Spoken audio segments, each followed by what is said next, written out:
Hello दोस्तों, आप सबों को मेरे यूट्यूब चैनल पर स्वागत है। आज हम लोग शुरू करेंगे अम्ल क्षार एवं लवण, जो क्लास 10th का सेकंड चैप्टर है। ठीक है, इसके बारे में आज हम लोग देखेंगे, यानी इस चैप्टर का आज शुरू कर रहे हैं हम लोग। तो आइए देखते हैं। सबसे शुरुआती में देखिए, जैसा कि इस चैप्टर में सबसे शुरू में आप देखते हैं कि इसमें क्या है। इसमें है इसका नाम, इस चैप्टर का नाम से पता चलता है अम्ल, क्षार एवं लवण। तो सबसे पहले बात आता है अम्ल क्या है, क्षार क्या है एवं लवण क्या है। ठीक है, क्योंकि हम लोग अम्ल, क्षारक और लवण इन सब चीज़ों के बारे में बहुत पहले से पढ़ते आ रहे हैं। यानी कि जो आज क्लास 10th का हम लोग 10th जो साइंस को पढ़ रहे हैं उसमें भी अम्ल, क्षारक और लवण मिला है। और इसके पहले भी हम लोग 8 क्लास में लीजिए या 7th क्लास में लीजिए, हम लोग 7th क्लास से ही अम्ल, क्षारक और लवण के बारे में पढ़ना कुछ कुछ शुरू कर चुके थे। जिसमें हम लोग जो भी पढ़ते थे उसमें हम लोग भौतिक गुणों के आधार पर पढ़ते थे।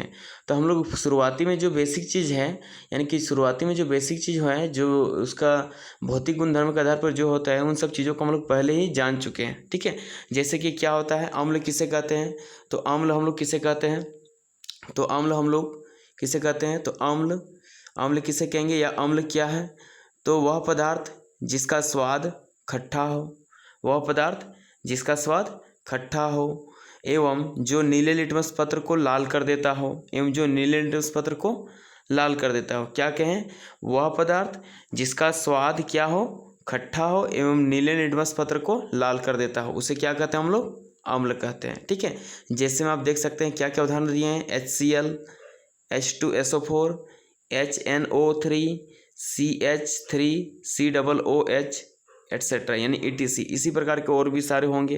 ठीक है, HCl का मतलब क्या होता है, तो इसका मतलब होता है इसका मतलब होता है हाइड्रोक्लोरिक अम्ल। H2SO4 इसका मतलब क्या होता है, सल्फ्यूरिक अम्ल। HNO3 इसका मतलब क्या होता है, तो नाइट्रिक अम्ल। इसी प्रकार से CH3COOH इसका मतलब क्या होता है, तो इसका मतलब होता है एसिटिक अम्ल। इसका मतलब क्या होता है, एसिटिक अम्ल। ठीक है, तो इन चारों चीज़ों का नाम हम लोग जान गए क्या क्या होता है। तो अम्ल का मतलब क्या होता है, जिसका स्वाद खट्टा हो, यानी कि वैसे पदार्थ जो खट्टा हैं, यानी कि जितने खट्टे पदार्थ हैं उन सब में क्या मिलता है, अम्ल पाया जाता है। और जो नीले दिवस पत्र को लाल कर देता हो। ठीक है, इसके बाद देखिए, इसके बाद क्या है, तो इसके बाद है आपका क्षारक। तो क्षारक किसे कहते हैं हम लोग, तो क्षारक क्या है, तो क्षारक वह पदार्थ जिसका स्वाद कड़वा हो एवं जो लाल लिटमस पत्र को नीला कर दे। ये सब चीज़ें को हम लोग पहले भी पढ़ चुके हैं। ठीक है, क्या है, वह पदार्थ जिसका स्वाद कड़वा हो एवं लाल लिटमस पत्र को नीला कर दे। यानी कि क्या है, जस्ट अम्ल का उल्टा। अम्ल में क्या होता था, नीला को लाल करता था, लेकिन यह क्या करता है, लाल को ही नीला करता है। तो जस्ट उसका उल्टा है। जैसे में आप देख सकते हैं sodium hydroxide, calcium hydroxide, potassium hydroxide और मैग्नीशियम हाइड्रोक्साइड। OH सूत्र किसका होता है, ये सब, ये OH का मतलब क्या होता है, हाइड्रोक्साइड। तो देखिए ये सोडियम, इधर Na का मतलब सोडियम और इधर हाइड्रोक्साइड, तो सोडियम हाइड्रोक्साइड इसका नाम। इस तरह इधर कैल्शियम और इधर OH है, तो क्या हो जाए, कैल्शियम हाइड्रोक्साइड। पिछले क्लासेस में हमने सिखाया था सूत्र लिखने के लिए, उसमें बताया था कि OH का मतलब क्या होता है उस चीज़ के बारे में। ठीक है, तो देखिए इसके आगे इसमें क्या है, पोटेशियम हाइड्रोक्साइड, फिर मैग्नीशियम हाइड्रोक्साइड, फिर अमोनियम हाइड्रोक्साइड। इसका नाम क्या है, अमोनियम हाइड्रोक्साइड। ठीक है, NH3 का मतलब क्या बताया था हमने पिछले क्लास को ही, कि NH3 का मतलब होता क्या है, अमोनिया। और NH4 का मतलब क्या होता है, अमोनियम। इन दोनों चीज़ों के बारे में पहले बता चुका है। ठीक है, अब देखिए इसके बाद यहाँ जैसे हम लोग देख रहे हैं, तो यहाँ पर एक बात क्या आ रहा है बार बार, यहाँ अगर देखा जाए तो एक चीज़ काफ़ी गौर करने वाली बात है कि जैसे यहाँ नीले को लाल कर देता है, फिर क्या है, लाल को नीला कर देता है। तो इसका अर्थ क्या है, नीले को लाल कर देता है, लाल को नीला कर देता है। और किसका बात किया जा रहा था, लिटमस पत्र का। यानी नीला लिटमस पत्र को क्या कर देता है, लाल कर देता है, कौन, अम्ल। और इसी तरह से क्षारक क्या करता है, तो क्षारक लाल लिटमस पत्र को नीला कर देता है। ठीक है, क्षारक लाल लिटमस पत्र को नीला कर देता है। ठीक है, तो सबसे पहले हम लोग यहाँ जानेंगे अब क्या, लिटमस। तो लिटमस पत्र क्या है हमारे, क्या बोले हम, लिटमस पत्र हमारा क्या है, तो लिटमस पत्र हमारा क्या है, लिटमस पत्र हमारा क्या है, लिटमस पत्र मतलब क्या है, तो लिटमस पत्र हमारा जैसा कि देखते हैं यहाँ पर क्या है, ये एक प्राकृतिक सूचक है। यानी क्या कहेंगे, लिटमस एक प्राकृतिक सूचक है जो अम्ल एवं क्षारक विलयनों की पहचान कराती है। क्या कहते हैं, प्राकृतिक सूचक, यानी कि लिटमस एक प्राकृतिक सूचक है, यानी कि ये एक प्राकृतिक सूचक है जो अम्ल एवं क्षारकों के बीच क्या करती है, विभिन्नताओं को बतलाती है, यानी कि उसको पहचान कराती है। ठीक है, ऐसे जो अम्ल होती है, जो लिटमस पत्र होती है, उसका मूल रंग क्या होता है? वो वास्तव में सबसे पहला उसका मूल रंग क्या है? अपना रंग। तो उसका मूल रंग बैंगनी रंग का होता है। लिटमस किस रंग का होता है? बैंगनी। और इसे लिटमस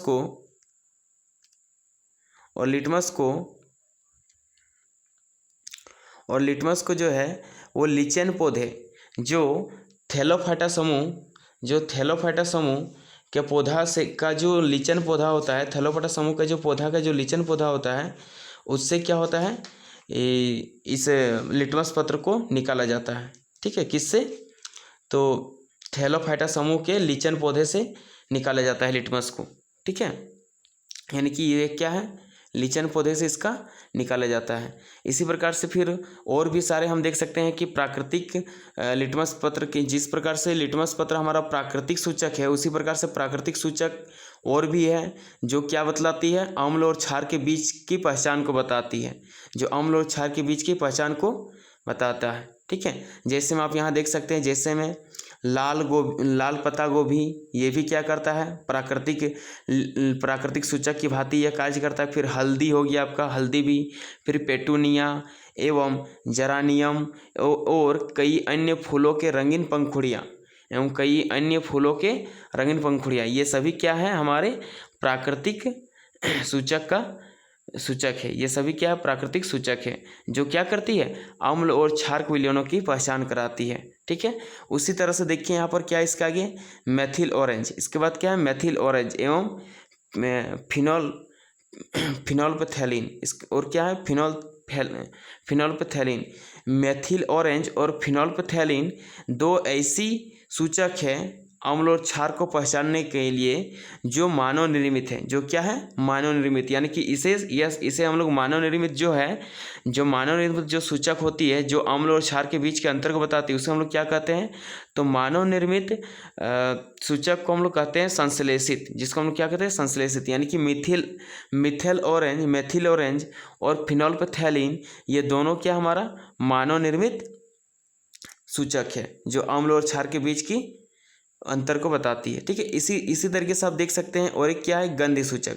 इसी प्रकार के गंध सूचक भी क्या होती है? मतलब अम्ल और क्षार के विलयनों की पहचान कुछ हद तक गंध के माध्यम से भी पता चल जाता है, जिसे हम लोग क्या कहते हैं? गंध सूचक। तो गंध सूचक क्या है? तो गंध सूचक का मतलब है हमारा कि कुछ ऐसी पदार्थ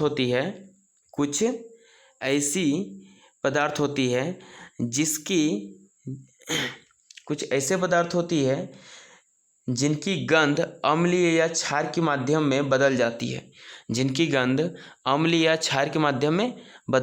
है। और जिससे हमें क्या होता है कि उसके बारे में पता चल जाता है कि यह कौन सा अम्लीय विलयन है और कौन सा क्षार के विलयन है।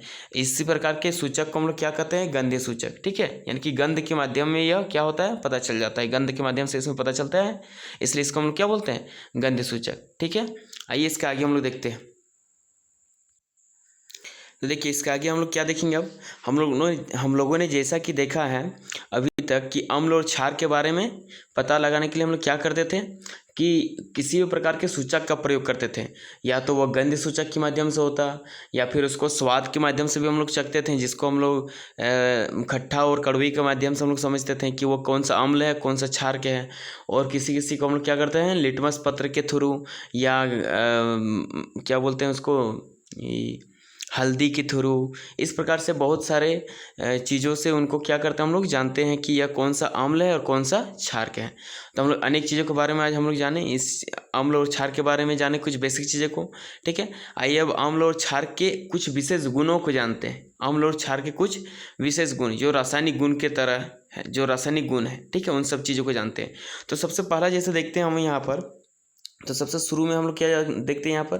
तो सबसे शुरुआती जैसे है कि अम्ल एवं क्षारक के साथ धातुओं की अभिक्रिया। इसका अर्थ क्या है? कि अम्ल एवं क्षारक, यानी कि या तो अम्ल के साथ धातु की अभिक्रिया, या फिर क्षारक की धातु के साथ अभिक्रिया किस प्रकार से होती है, इस चीज़ को हम लोग आज देखेंगे। ठीक है, तो देखिए सबसे शुरू में हम लोग यदि देखा जाए तो हम लोग यहाँ क्या देखते हैं? जब भी, एक बात हमेशा याद रखिएगा कि जब भी अम्ल धातु के साथ अभिक्रिया करती है, जब अम्ल धातु के साथ अभिक्रिया करती है तो लवण और हाइड्रोजन गैस उत्पन्न होती है। क्या होती है? लवण और हाइड्रोजन गैस उत्पन्न होती है। अम्ल जब भी धातु के साथ अभिक्रिया करती है तो लवण और हाइड्रोजन गैस उत्पन्न होती है, जैसे कि आप यहाँ देख सकते हैं। ठीक है, तो हम लोग क्या लिखेंगे यहाँ पर? अम्ल के साथ धातुओं की क्रिया में क्या लिखेंगे कि अम्ल धातु के साथ अभिक्रिया करके लवण और हाइड्रोजन गैस उत्पन्न करती है। ठीक है, और एक बात बता देते हैं कि इन सब चीज़ों का जितने भी नोट्स है, नोट्स का आप लोग उतना टेंशन मत रखिएगा। नोट्स हम आप लोग को प्रोवाइड कर देंगे, आप लोग को ग्रुप में आप लोग को सेंड कर देंगे। ठीक है, आप लोग उसी से आप लोग देख लीजिएगा, सिर्फ यहाँ आप लोग समझिए।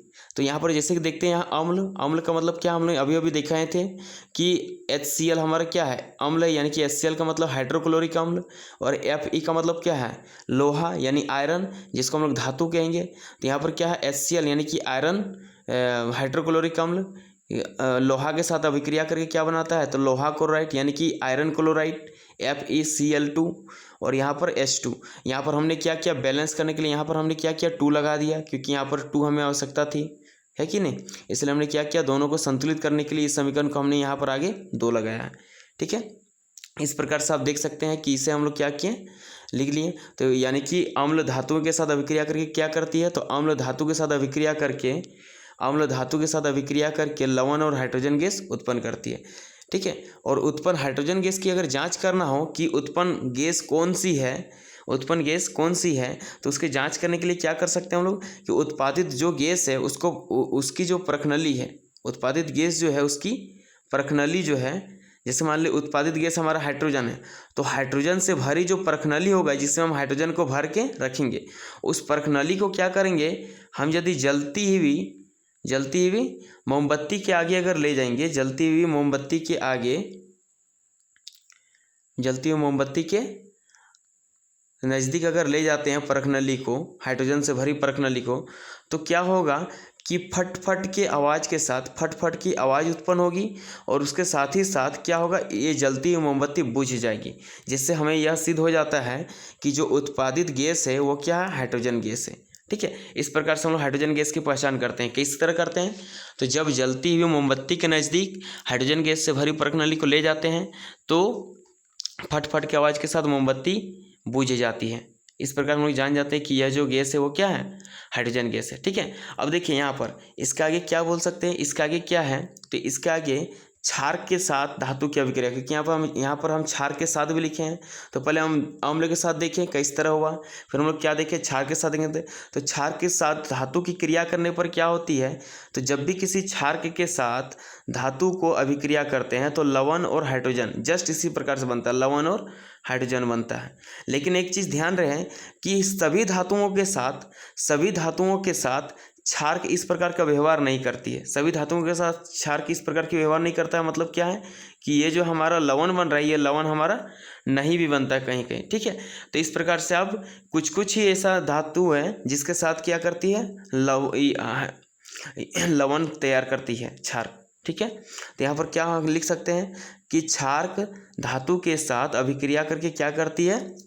लवण और हाइड्रोजन गैस उत्पन्न करती है। जैसा कि यहाँ पर देख रहे हैं, यहाँ पर क्या हमारा क्या लिए हम यहाँ पर उदाहरण? तो यहाँ पर लिए हैं सोडियम हाइड्रोक्साइड जिंक के साथ अभिक्रिया करके जिंक और सोडियम जिंकेट बना रहा है। क्या बना रहा है? Sodium zincate. और क्या कौन सी गैस उत्पन्न करे? तो हाइड्रोजन गैस। और हाइड्रोजन गैस की जांच तो हमने अभी भी बताया कि कैसे करते हैं। ठीक है, इसके आगे भी हम देख सकते हैं। तो हमने क्या क्या देखिए, इसके आगे हमने लिखा है कि नोट में क्या लिखा है कि परंतु क्षार के साथ सभी धातुएं ऐसी अभिक्रियाएं करना संभव नहीं, यानी कि क्षार के साथ सभी धातुओं के इस प्रकार का अभिक्रिया करना संभव नहीं है। यानी कि सभी धातुएं क्षार के साथ लवण और हाइड्रोजन यानी हाइड्रोजन गैस उत्पन्न करना ये जरूरी नहीं है। ठीक है, कुछ जो धातुएं हैं वही हाइड्रोजन गैस उत्पन्न करती है। ठीक है, इसके आगे देखिए लवण। तो हमने लवण के बारे में नहीं बताया था, लवण क्या है? तो देखिए यहाँ पर अगर देखा जाए तो यहाँ पर हम देखते हैं क्या लवण के बारे में। तो यहाँ लवण अगर देखा जाए तो यहाँ पर देखिए यहाँ लवण है, तो लवण के रूप में यहाँ क्या बना? Iron chloride. और यहाँ पर लवण के रूप में क्या बना? Sodium zincate. ठीक है, तो ये कब बना? जब देखें हम लोग कि जब हाइड्रोजन ये हाइड्रोक्लोरिक अम्ल में से ये हाइड्रोजन को विस्थापित करके जब हाइड्रोजन को विस्थापित कर दिया और जो बचा हमारा अपशिष्ट था, कौन सा अपशिष्ट बचा था? जब हाइड्रोजन को विस्थापित किया, ये हमारा कौन सा विस्थापित किया? विस्थापन अभिक्रिया याद कीजिए, विस्थापित कर दिया। हाइड्रोजन को कौन विस्थापित किया? ये लोहा। और विस्थापित करके इसका जो उपचयित पदार्थ जो था उसके साथ मिल करके क्या किया, एक पदार्थ का निर्माण किया, यानी एक यौगिक बनाया। उस यौगिक को ही हम लोग क्या कहते हैं? लवण। उस यौगिक को ही हम लोग क्या कहते हैं? लवण। उसी प्रकार से यहाँ भी देख सकते हैं एक क्षारक है। क्षारक में क्या किया, ये जो हमारा हाइड्रोजन है इस हाइड्रोजन को अलग कर दिया। देखिए हाइड्रोजन को अलग कर दिया, और हाइड्रोजन को अलग करके ये जिंक क्या करता है, इसके साथ आबंधन बना लिया, यानी इसके साथ मिल गया और हमारा क्या बना दिया, सोडियम जिंकेट। तो हाइड्रोजन को हटा देने के बाद यानी कि क्या कहेंगे हम लोग कि अम्ल या क्षारक, अम्ल या क्षारक में हाइड्रोजन को विस्थापित करने के पश्चात उपचयित पदार्थ धातुओं के साथ मिल करके एक यौगिक तैयार करती है, एक यौगिक तैयार करती है, जिसे हम लोग क्या कहते हैं, लवण कहते हैं, जिसे हम लोग लवण कहते हैं। तो देखिए उसी चीज़ को हम लोग यहाँ लिखा है, क्या लिखा है कि क्षारक या अम्ल में हाइड्रोजन को विस्थापित करने के पश्चात, हाइड्रोजन को विस्थापित करने के पश्चात बचे अपशिष्टों के साथ मिलकर धातु एक यौगिक बनाती है, जिसे लवण कहते हैं, जिसे क्या कहते हैं, लवण कहते हैं। ठीक है, आइए इसके बाद हम लोग देखते हैं, यहाँ तक हम लोग समझ गए होंगे। आइए इसके बाद हम लोग कुछ देखते हैं। फिर इसके बाद क्या हमारा, देखिए इसके बाद हम लोग और गुण देखते हैं। तो इसके बाद क्या गुण धर्म है, इसका तो हम लोग समझ सकते हैं कि इसके बाद क्या है। तो यहाँ पर देख सकते हैं जैसा कि क्या है, धातु कार्बोनेट या धातु हाइड्रोजन कार्बोनेट के साथ अम्ल की अभिक्रिया, यानी कि क्या कहेंगे, धातु कार्बोनेट तथा धातु हाइड्रोजन कार्बोनेट अम्ल के साथ किस प्रकार अभिक्रिया करती है, इस चीज़ को जानेंगे। तो हमेशा एक चीज़ याद रखिएगा कि जब भी धातु कार्बोनेट या धातु बाइकार्बोनेट, बाइकार्बोनेट का मतलब ही होता है हाइड्रोजन कार्बोनेट, बाइकार्बोनेट का मतलब ही क्या होता है, हाइड्रोजन कार्बोनेट को हम लोग बोलते हैं बाइकार्बोनेट। ठीक है, तो क्या कहेंगे हम यहाँ, धातु कार्बोनेट या बाइकार्बोनेट अम्ल के साथ अभिक्रिया करके लवण, कार्बन डाइऑक्साइड गैस और जल का निर्माण करती है। किसका इसका निर्माण करती है, तो लवण, कार्बन डाइऑक्साइड और जल का निर्माण करती है। यानी कौन सी गैस निकलती है, कार्बन डाइऑक्साइड गैस। ठीक है, कौन सी गैस निकलती है, कार्बन डाइऑक्साइड गैस। तो यहाँ पर जैसा कि देखते हैं, दो हमने उदाहरण भी दिया है, जैसे कैल्शियम कार्बोनेट, यानी कैल्शियम कार्बोनेट है, तो कैल्शियम क्या हमारा धातु और एक कार्बोनेट, तो वही है धातु का कार्बोनेट यानी कैल्शियम कार्बोनेट। कोई जब HCl यानी कि हाइड्रोक्लोरिक अम्ल के साथ जब अभिक्रिया कराएं तो क्या प्राप्त हुआ, कैल्शियम क्लोराइड और कार्बन डाइऑक्साइड और जल। उसी प्रकार से जब हम सोडियम बाइकार्बोनेट, सोडियम बाइकार्बोनेट, उसी प्रकार जब हमने क्या किया, सोडियम बाइकार्बोनेट को HCl यानी हाइड्रोक्लोरिक अम्ल के साथ जब अभिक्रिया कराए तो क्या बना, सोडियम क्लोराइड और H2O यानी जल और कार्बन डाइऑक्साइड, इस चीज़ का निर्माण हुआ। तो इस प्रकार से हम क्या देखें कि ये दोनों अभिक्रियाएं में कि जब हम लोग किसी भी धातु की कार्बोनेट या बाइकार्बोनेट के साथ जब किसी अम्ल को अभिक्रिया कराते हैं तो जनरली क्या बनता है, लवण, जल और कार्बन डाइऑक्साइड गैस का निर्माण होता है। ठीक है, और याद रहे जब भी कभी कार्बन डाइऑक्साइड, जिस प्रकार से हम लोग देखें ना, हाइड्रोजन गैस की उपस्थिति की जांच हम लोग कैसे करते हैं कि वह गैस हाइड्रोजन गैस है कि कौन सी गैस है। तो कार्बन डाइऑक्साइड गैस की जांच करने के लिए हम लोग क्या करते हैं, जब कार्बन डाइऑक्साइड गैस को चूने के पानी में प्रवाहित करते हैं, किस पे प्रवाहित करते हैं, कार्बन डाइऑक्साइड गैस को चूने के पानी में प्रवाहित करते हैं, तो क्या होता है, यह चूने के पानी को श्वेत अवक्षेप प्राप्त करती है। श्वेत अवक्षेप यानी उसका कलर को दुधिया कर देता है, उसका कलर को दुधिया कर देता है, जिस कलर को कहते हैं हम लोग दुधिया कलर। ठीक है, तो उसके कलर को क्या कर देता है, श्वेत रंग का एक अवक्षेप तैयार करता है। कौन, इस कार्बन डाइऑक्साइड के वजह से। इस प्रकार से हम लोग जान जाते हैं कि यह जो उत्पादित गैस है यह हमारा क्या है, कार्बन डाइऑक्साइड गैस है। ठीक है, तो कार्बन डाइऑक्साइड गैस की जांच के लिए क्या करेंगे हम लोग कि कार्बन डाइऑक्साइड गैस को चूने के जल में प्रवाहित करने पर वह चूने के पानी को क्या करती है, चूने के जल को दुधिया कर देती है, जिससे प्रमाणित हो जाता है कि वह प्रवाहित गैस क्या है, कार्बन डाइऑक्साइड गैस है। ठीक है, इसका आगे देखिए, इसका आगे क्या हमारा, तो इसका आगे है उदासीनीकरण अभिक्रिया। तो उदासीनीकरण अभिक्रिया जो वेरी इंपॉर्टेंट है, जो बराबर पूछा जाता है। ठीक है, क्या है, उदासीनीकरण अभिक्रिया। तो उदासीनीकरण अभिक्रिया क्या है, तो उदासीनीकरण अभिक्रिया ऐसी रासायनिक अभिक्रिया जिसमें अम्ल क्षारक के साथ मिल करके लवण और जल का निर्माण करती है। यानी क्या कहें, ऐसी रासायनिक अभिक्रिया जिसमें अम्ल क्षारक के साथ अभिक्रिया करके लवण और जल का निर्माण करती हो, इस अभिक्रिया को क्या कहते हैं हम लोग, उदासीनीकरण अभिक्रिया कहते हैं। जैसे यहाँ देख सकते हैं HCl यानी कि हाइड्रोक्लोरिक अम्ल और सोडियम हाइड्रोक्साइड यानी कि NaOH यानी सोडियम हाइड्रोक्साइड यानी क्षार दोनों मिल करके क्या बनाए NaCl यानी कि क्या बना है सोडियम क्लोराइड यानी जिसको हम लोग क्या बोलते हैं साधारण नमक सोडियम क्लोराइड यानी कि ये क्या हमारा लवण और उसका H2O यानी जल का निर्माण किया। इसी प्रकार से आप नीचे देख सकते हैं HCl को जब हम लोग कैल्शियम हाइड्रोक्साइड के साथ किए हैं तो क्या बनाया कैल्शियम क्लोराइड और जल। और फिर इन दोनों को देखिए जहाँ जहाँ हम 2 लगाए ये सब 2 जो लगाए हैं यहाँ पर क्या यहाँ पर इन सब का मतलब क्या इन सब को हम बैलेंस किए यानी कि संतुलित किए हैं। ठीक है, इसी प्रकार से यहाँ देख सकते हैं सल्फ्यूरिक अम्ल H2SO4 का मतलब क्या होता है सल्फ्यूरिक अम्ल यानी हाइड्रोजन सल्फेट यानी सल्फ्यूरिक अम्ल। तो सल्फ्यूरिक अम्ल को जब हम लोग सोडियम हाइड्रोक्साइड के साथ अभिक्रिया कराते हैं तो सोडियम सल्फेट बनता है और जल का निर्माण होता है जैसा कि हम यहाँ दिखाएं। तो 3 उदाहरण हम यहाँ दिए हैं। ऐसे 3 उदाहरण देने की कोई ज़रूरत नहीं है लेकिन यहाँ हम दे दिए हैं अपने से। ठीक है, तो उदासीनीकरण अभिक्रिया किसे कहते हैं तो ऐसी रासायनिक अभिक्रिया जिसमें अम्ल क्षार के साथ अभिक्रिया करके लवण तथा जल का निर्माण करता है जिसे हम लोग क्या कहते हैं उदासीनीकरण अभिक्रिया। इसके आगे देखिए क्या है तो अम्ल की क्या है यहाँ देखिए यहाँ इसका क्या है तो अम्ल के साथ धातु ऑक्साइड अभिक्रिया करके क्या करती है यानी अम्ल के धातु ऑक्साइड के साथ अभिक्रिया क्या देखेंगे हम लोग इसके बाद अम्ल के धातु ऑक्साइड के साथ अभिक्रिया।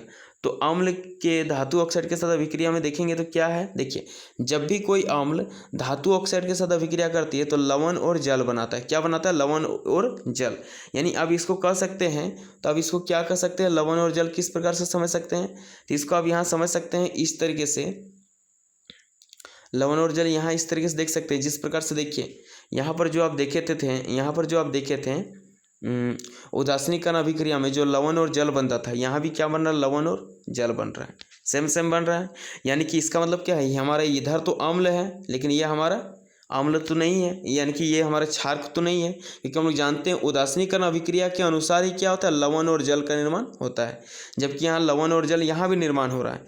तो यहाँ पर हम लोग क्या देखते हैं कि ये जो हमारा हाइड्रोक्लोरिक अम्ल है ये हाइड्रोक्लोरिक अम्ल कैल्शियम ऑक्साइड के साथ अभिक्रिया करता है और कैल्शियम क्लोराइड और जल बनाता है यानी कि ये कैल्शियम क्लोराइड हमारा क्या है लवण और ये हमारा जल क्या हमारा ये जल है।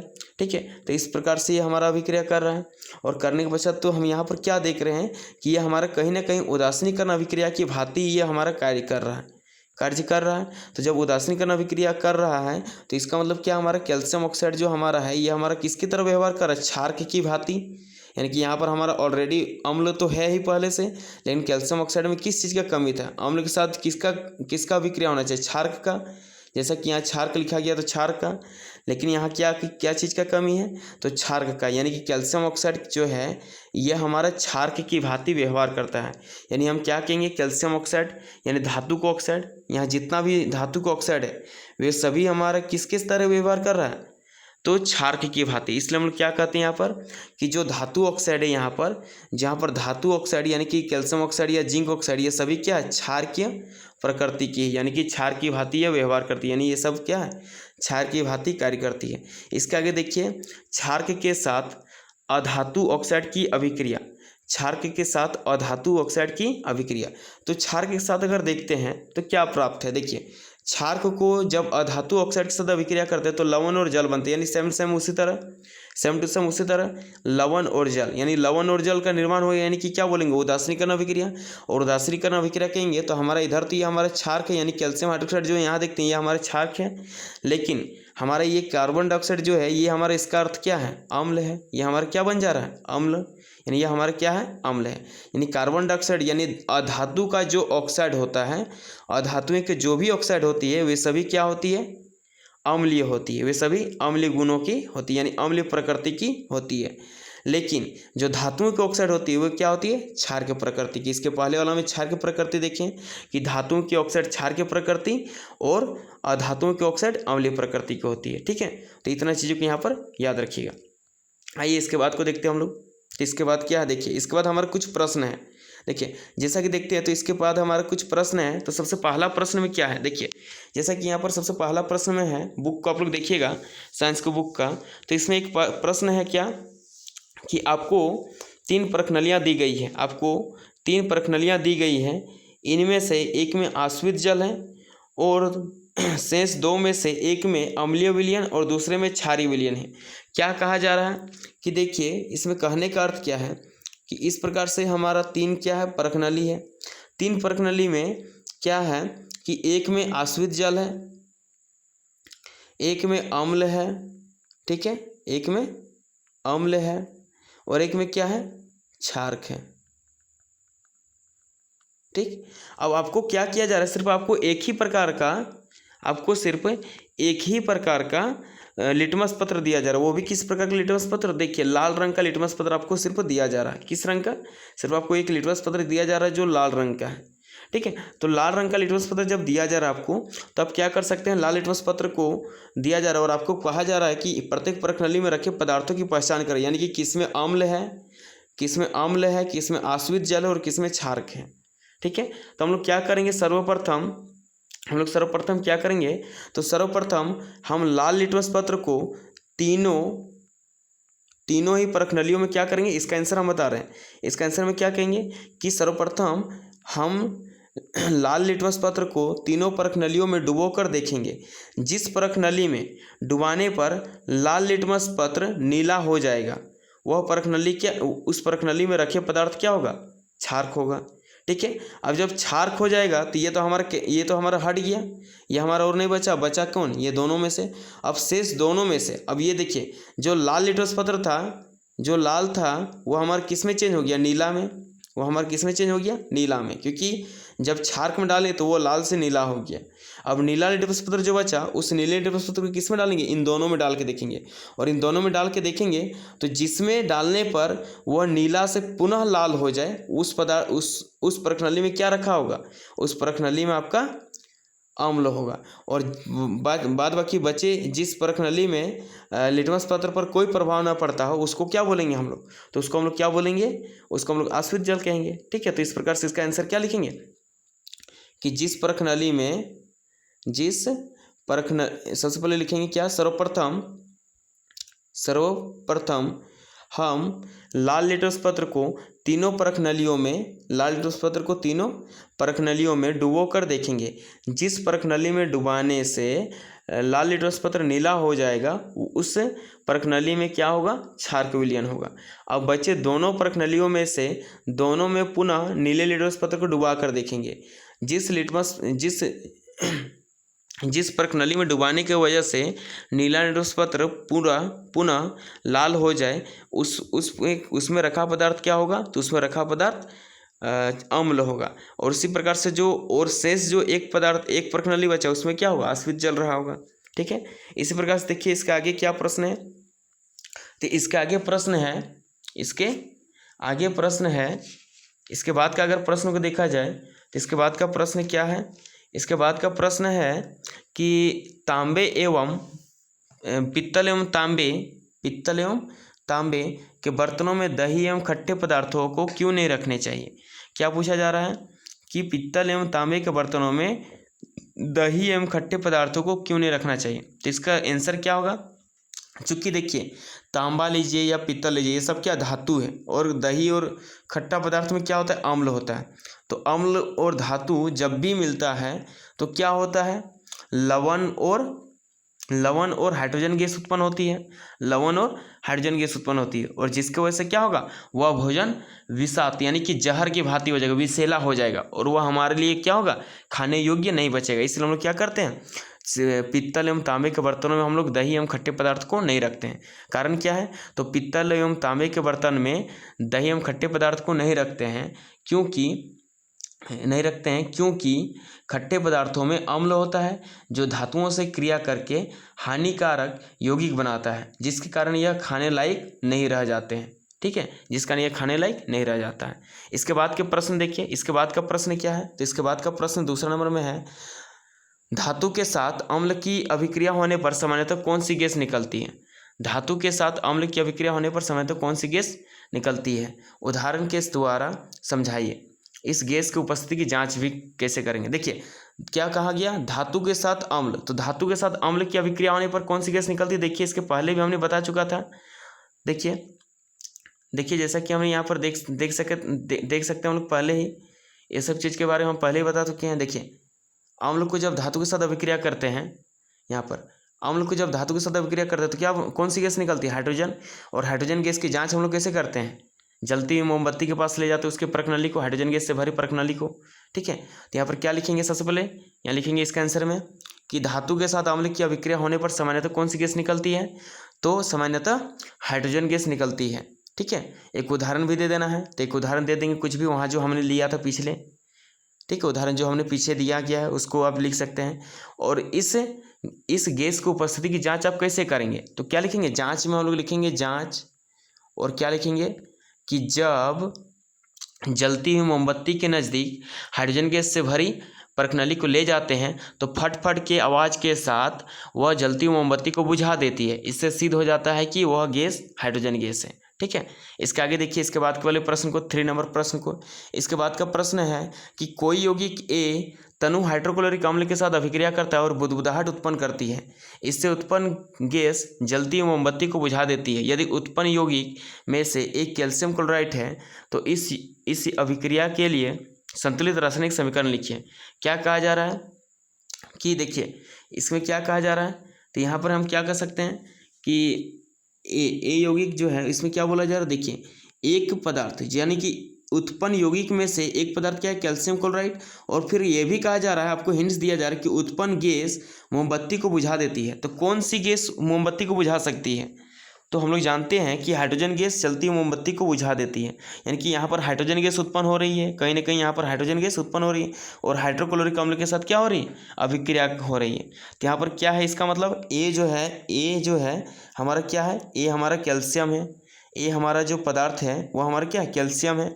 और कैल्शियम का जब हम लोग HCl के साथ अभिक्रिया कराएंगे तो क्या बनेगा, तो कैल्शियम का जब करेंगे यानी कि Ca को जब HCl के साथ करेंगे तो क्या बनेगा, कैल्शियम क्लोराइड, और क्या बनेगा, हाइड्रोजन गैस।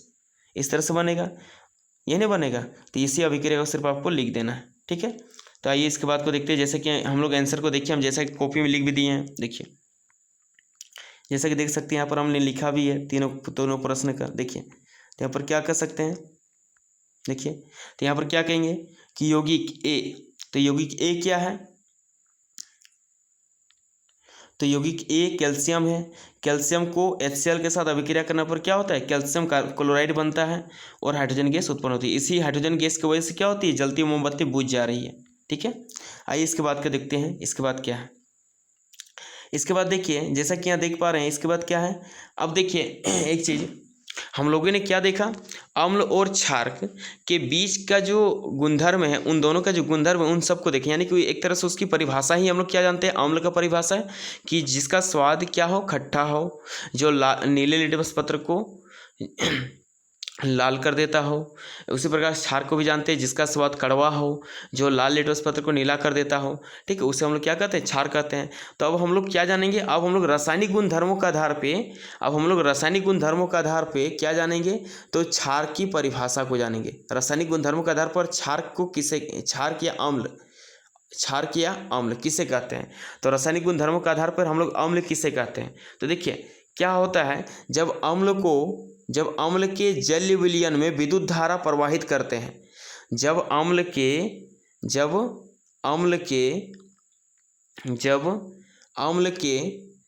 जलीय विलयन में विद्युत धारा प्रवाहित करते हैं तो हाइड्रोजन आयन और क्लोरीन आयन में यह टूट जाता है। क्या होता है, हाइड्रोजन आयन या क्लोरीन आयन में यह टूट जाता है। या हाइड्रोजन आयन बोलिए या हाइड्रोनियम आयन, एक ही बात है। ठीक है, हाइड्रोजन आयन बोलिए या हाइड्रोनियम आयन में ये क्या होता है, टूट जाता है। तो अब क्या कहेंगे, वैसे जलीय पदार्थ जिसमें विद्युत धारा प्रवाहित करने पर हाइड्रोजन आयन या हाइड्रोनियम आयन उत्पन्न हो उसे हम लोग अम्ल कहेंगे। क्या कहेंगे, देखिए अम्ल का रासायनिक गुणधर्म के आधार पर क्या डेफिनेशन हो गया, तो वैसे जलीय पदार्थ जिसमें विद्युत धारा प्रवाहित करने पर वह हाइड्रोजन आयन उत्पन्न करे उसे को क्या कहेंगे, अम्ल कहते हैं। या वह पदार्थ जिसका जलीय विलयन हाइड्रोजन आयन उत्पन्न करे उसे क्या कहेंगे, अम्ल कहेंगे, रासायनिक गुणधर्म के आधार पे। ठीक है, यानी कि सिंपल सी बात है कि अम्ल किसे कहेंगे, तो हाइड्रोजन आयन उत्पन्न करने वाले जलीय विलयन को क्या कहते हैं, अम्ल कहते हैं। ठीक है, देखिए कोई भी पदार्थ रहे उसका जलीय विलयन ही हाइड्रोजन आयन उत्पन्न करेगा। जब भी कोई अम्ल रहेगा तो उसका जलीय विलयन यानी उसमें जब जल को मिला देंगे तभी जाकर वो क्या करेगा, हाइड्रोजन आयन उत्पन्न करेगा। और आयन उत्पन्न होने का मतलब क्या है कि आयन उत्पन्न होगा तो विद्युत का प्रवाह भी आसानी से होगा। क्योंकि आयन के वजह से ही विद्युत का प्रवाह होता है। आवेश के प्रवाह दर को हम लोग क्या कहते हैं, विद्युत का प्रवाह कहते हैं, यानी विद्युत धारा कहते हैं। तो यहाँ पर आवेश बन रहा है, यानी कि आवेश का मतलब ही है आयन, और यहाँ आयन बन रहा है, यानी कि आयन बन रहा है, यानी कि यहाँ पर क्या होगा, विद्युत का धारा भी इसमें प्रवाहित होगी। यानी कि हम लोग जान सकते हैं कि कैल्शियम हाइड्रोजन क्लोराइड यानी कि हाइड्रोक्लोरिक अम्ल या वे पदार्थ जिसमें आयन्स विघटित होती हो, जिसमें आयन विघटित यानी आयन उत्पन्न होती हो, वो सब पदार्थ पे क्या होगा, विद्युत धारा उत्पन्न हो सकती है, उन सब में विद्युत धारा उत्पन्न होगी ही। ठीक है। इसी प्रकार से देखिए क्षारक, तो क्षारक में क्या कहेंगे, तो क्षारक का जल विलयन भी, क्षारक का जल विलयन में देखेंगे तो क्षारक के जल विलयन में विद्युत धारा प्रवाहित करने पर सोडियम आयन और हाइड्रोक्साइड आयन उत्पन्न करती है। क्या करती है, सोडियम आयन और हाइड्रोक्साइड आयन में यह टूट जाती है। तो देखिए ये हाइड्रोक्साइड आयन माइनस वाला है, और इसमें जो हाइड्रोनियम आयन था ये क्या था, प्लस वाला था, या हाइड्रोजन आयन था वो क्या था, प्लस था। अम्ल में क्या है, धन आयन उत्पन्न होती है। ठीक है, हाइड्रोजन आयन जो है वो धन आयन होती है। लेकिन क्षारक में क्या देखते हैं हम लोग कि जो हमारा हाइड्रोक्साइड आयन होता है वो ऋण आयन होता है। ठीक है, वो हमारा क्या होता है, ऋण आयन होता है। और यहाँ पर हम देख सकते हैं हाइड्रोक्साइड आयन ऋण आयन है। ठीक है, तो हम क्या कहेंगे, यानी कि क्षारक का डेफिनेशन क्या हो जाएगा, क्षारक का रासायनिक गुणधर्मों के आधार पे उसका डेफिनेशन क्या कहेंगे, तो वे पदार्थ जिसका जल विलयन हाइड्रोक्साइड आयन उत्पन्न करता हो, वे पदार्थ जिसका जल विलयन हाइड्रोक्साइड आयन उत्पन्न करता हो उसे क्या कहते हैं, क्षारक कहते हैं, उसे क्या कहेंगे, क्षारक कहेंगे। ठीक है, यहाँ तक किसी को प्रॉब्लम नहीं होना चाहिए। इसका आगे देखते हैं, इसका आगे क्या देखिए, इसका आगे है तनुकरण। तो तनुकरण प्रक्रिया का मतलब क्या होता है, इस चीज़ को समझते हैं। तनुकरण प्रक्रिया क्या है, तो तनुकरण प्रक्रिया का मतलब क्या होता है, इस चीज़ को हम लोग समझते हैं। तो तनुकरण प्रक्रिया क्या होती है, तो इस तनुकरण प्रक्रिया एक ऐसी प्रक्रिया है जिसके माध्यम से क्या करते हैं हम लोग, किसी भी अम्ल या क्षार में आयंस की कमी कर देते हैं। इसमें क्या करते हैं, आयन जो उत्पन्न होती है उस आयन के क्या करते हैं, उस आयन की मात्रा यानी उस आयन की सांद्रता को कमी करते हैं। ठीक है, उस आयन की सांद्रता को कमी करते हैं। यानी कि तनुकृत क्या है, तनुकृत वह प्रक्रिया है जिसकी सहायता से हम अम्ल या क्षारक विलयनों में आयंस की कमी करते हैं। अम्ल रहेगा तो हाइड्रोजन आयन, अगर क्षारक रहा तो हाइड्रोक्साइड आयन, यही दोनों को क्या होगा, कमी होगा। यदि हम अम्ल का तनुकरण करेंगे तो हाइड्रोजन आयन कम होगा, अगर क्षार का तनुकरण करेंगे तो हाइड्रोक्साइड आयन की कमी होगा। ठीक है, तो क्या कहेंगे, तनुकरण क्या है, तो तनुकरण जल में अम्ल या क्षारक मिलाने पर आयन की सांद्रता में प्रति इकाई आयतन में कमी हो जाती है। यानी क्या कहेंगे, जल में अम्ल या क्षारक को मिलाने पर आयन की सांद्रता में कमी हो जाती है। इस प्रक्रिया को तनुकरण कहते हैं। ठीक है, इस प्रक्रिया को क्या कहते हैं, तनुकरण कहते हैं। तो तनुकरण क्या है, तो तनुकरण एक ऊष्माक्षेपीय अभिक्रिया है, क्योंकि तनुकरण जब भी हम अम्ल को तनुकृत करते हैं तो क्या करते हैं हम लोग, जल जो रहता है, जो हमारा जल है, किसी पात्र में हम लोग जल ले लेते हैं। ठीक है, एक मान ले जग है, उस जग में हम क्या किए, जल यानी पानी को ले लिए, और उससे हम लोग क्या करते हैं, बूंद बूंद करके अम्ल को मिलाते हैं, बूंद बूंद करके इसको हिला हिला के मिलाते हैं। कारण क्या है कि यदि हम इस जग को अगर हिला हिला के पानी में नहीं मिलाएंगे तो क्या होगा कि यह बहुत ज़्यादा ऊष्मा फेंकती है। इसकी वजह से क्या है कि इसके छींटा हमें लग सकते हैं, और ये जो शीशा का जो जग रहेगा, ये शीशा का जो पात्र रहेगा जिसमें हम लोग तनुकरण करेंगे, वह पात्र हमारा टूट जाएगा, और जिसकी वजह से हमें क्या हो सकते हैं, हम चोटिल भी हो सकते हैं। इसकी वजह से तनुकरित करते समय लोग क्या करते हैं कि जल में अम्ल रहे या क्षारक रहे, जिसका भी तनुकरण करें, या अम्ल को करेंगे तो अम्ल को बूंद बूंद करके हिला हिला के मिला लेंगे, अगर क्षार करेंगे तो क्षार को बूंद बूंद करके हिला हिला के मिला लेंगे और उसका तनुकरण कर लेंगे।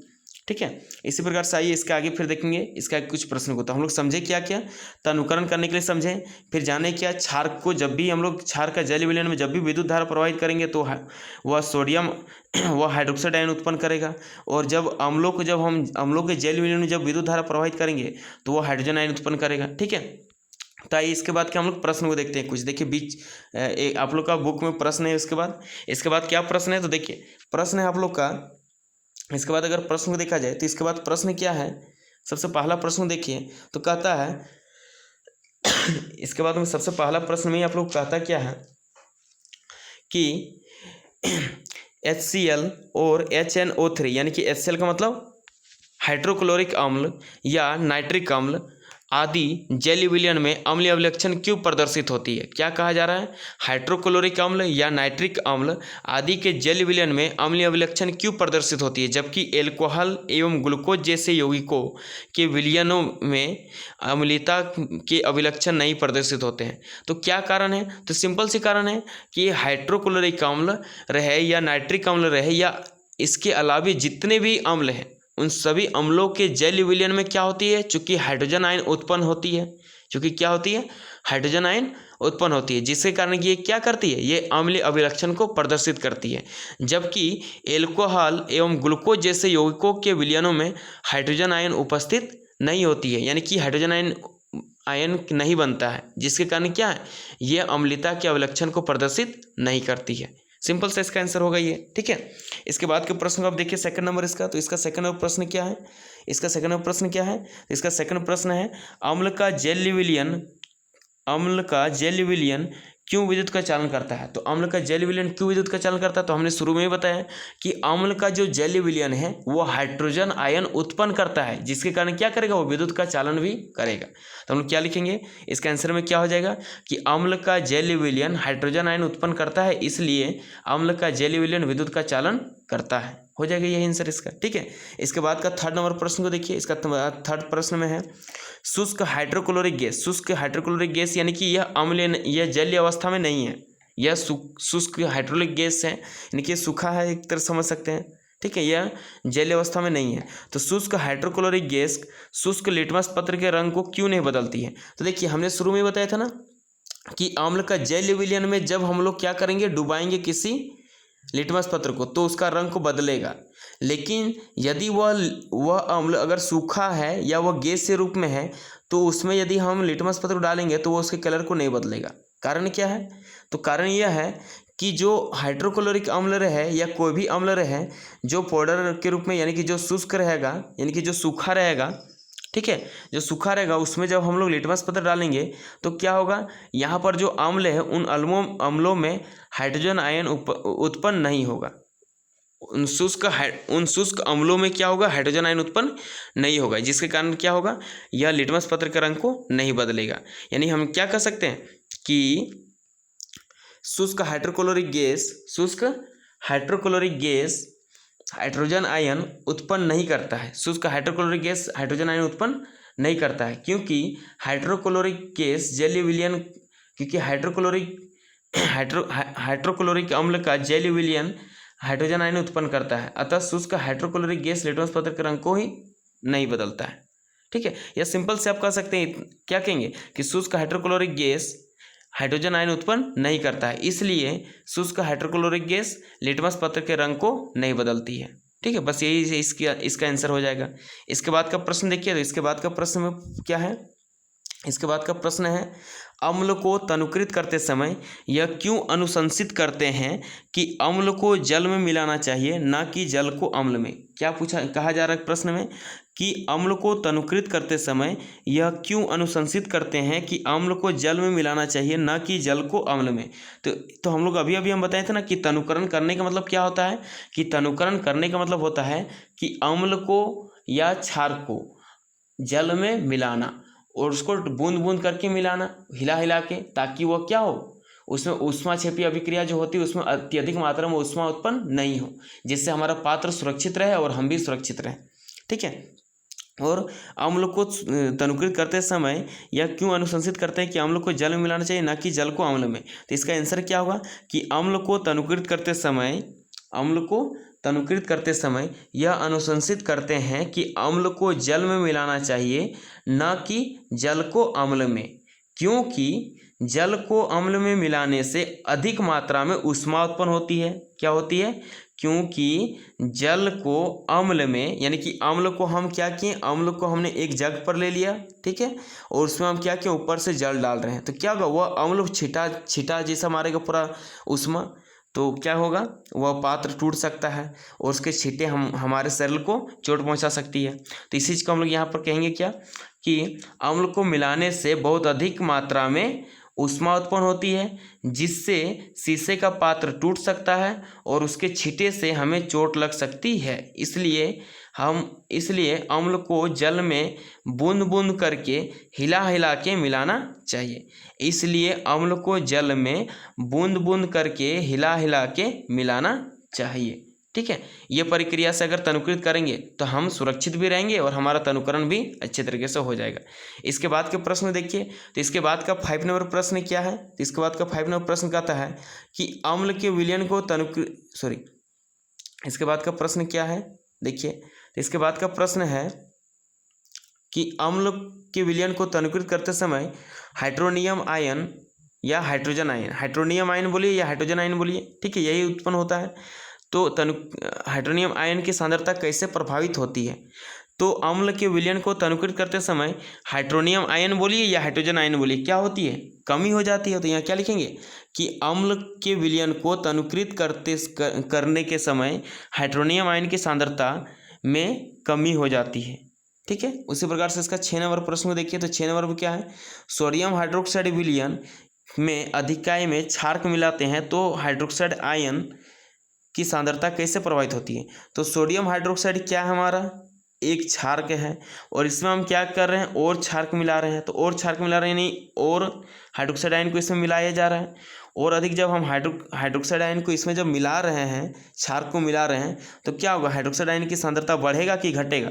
तो यह बात तो हमारा यही हो गया कि यह क्या होगा कि बढ़ेगा, मतलब हाइड्रोक्साइड आयन क्या होगा, बढ़ेगा। तो इसका 6 नंबर का आंसर में क्या हो जाएगा कि हाइड्रोक्साइड आयन की सांद्रता क्या होगी, बढ़ जाएगी, हाइड्रोक्साइड आयन की सांद्रता बढ़ेगी। तो इस प्रकार से हम लोगों ने आज कहाँ तक देखा, तो आज हमने कहाँ तक देखा, तो हमने देखा अम्ल क्या है, उसके भौतिक गुणों को देखा, फिर अम्ल के धातुओं के साथ अभिक्रिया देखा, फिर अम्ल का, ठीक है, अम्ल के साथ भौतिक गुणों के साथ अभिक्रिया देखें। इस प्रकार से हम लोग जितना भी आज देखें, आज इतना चीज़ों को आप लोग क्या करना है, कॉपी में आप लोग जितने भी वीडियो देख रहे हैं उन सब चीज़ों को, जितने वीडियो में हम बता रहे हैं उन सब चीज़ों को आप लोग कॉपी में लोड कर लीजिए। और यदि नहीं करना है तो कम से कम वीडियो को बार बार पूरी तरीके से देखिए जब तक कि आप लोग को पूरी तरह से समझ में ना आ जाए। और अगर नोट्स का बात रहे, मतलब जो हमने यहाँ बताया उस चीज़ को अगर आंसर का बात रहे तो उस सब चीज़ को हम क्या करेंगे, आप लोगों को ग्रुप में हम आप लोग को सेंड कर देंगे। ठीक है, उसको लिख करके हम ग्रुप में आप लोग को सेंड कर देंगे। आप लोग नोट्स के लिए आप लोग टेंशन मत लीजिए, उसको हम भेज देंगे। तो ठीक है, आज का वीडियो हम लोग यहीं पर ख़त्म करते हैं। ठीक है, थैंक यू।